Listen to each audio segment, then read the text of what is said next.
My next guest is the Secretary of the U.S. Department of Housing and Urban Development. Please welcome Julian Castro.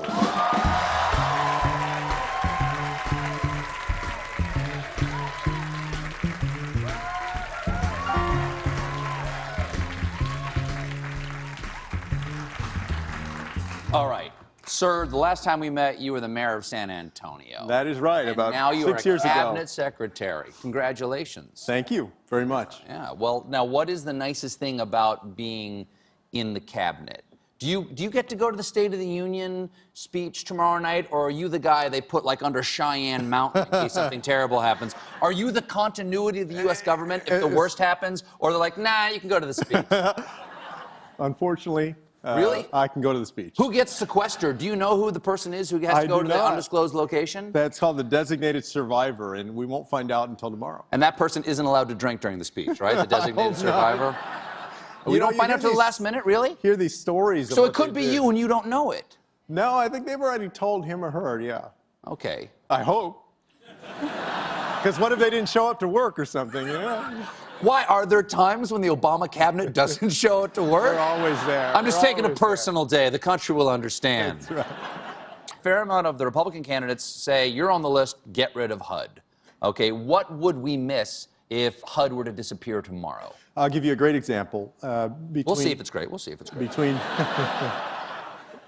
I was in San Diego a few months ago, and I met a veteran who had once been homeless, who now bought and rents out apartments to veterans who are homeless, helping them get back on their feet. And what at HUD, though? You haven't gotten to... Yeah, so... He can do that without you. Why are you guys One of the reasons involved? he's able to do that is because between 2010 and 2015, we saw veteran homelessness decline by 36%, largely because of HUD funding to local communities like San Diego. I just saw the Big Short. I just saw The Big Short. What happened to all those houses that were foreclosed on?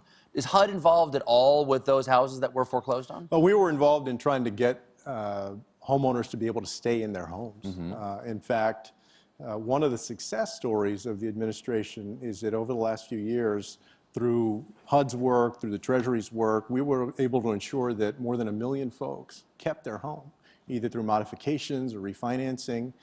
We invested in something called the Neighborhood Stabilization Program, NSP, that helped revitalize neighborhoods. So there are a lot of folks out there, whether they're in Florida or Nevada or throughout the country, that are in their homes because of the assistance that they got. Now, you are not running for anything right now, right? I am not. You sound a little bit like you're running for something right now. It's hard to get it out of your system, you know. You're very good. You're a very good politician. So is your brother, Joaquin. You guys are twins. You guys do you and your brother ever pretend to be each other? Like, does he ever show up to the cabinet meetings so you can have a day off? This day off you cabinet people have all the time? I don't think that I could stand 5 minutes in Congress. So no, he's in Congress. Yes. He says the way to tell us apart is that I'm a minute uglier than he is. Oh, but, so we cannot. He's the younger brother? That's right. He is. Wow. We cannot impersonate each other because he says everybody would be able to tell because I'm so much uglier than he is. And sounds like a true brother. That's how he introduces us. Yeah. Now, somebody who finds you attractive on a certain level would be Hillary Clinton, because she has floated your name. When asked whether she got the nomination, who would she consider for vice president, she said, well, certainly Julian Castro would be someone that we would consider. And there are rumors that you're in vice president training camp. What does that involve other than staying awake behind someone giving the State of the Union address?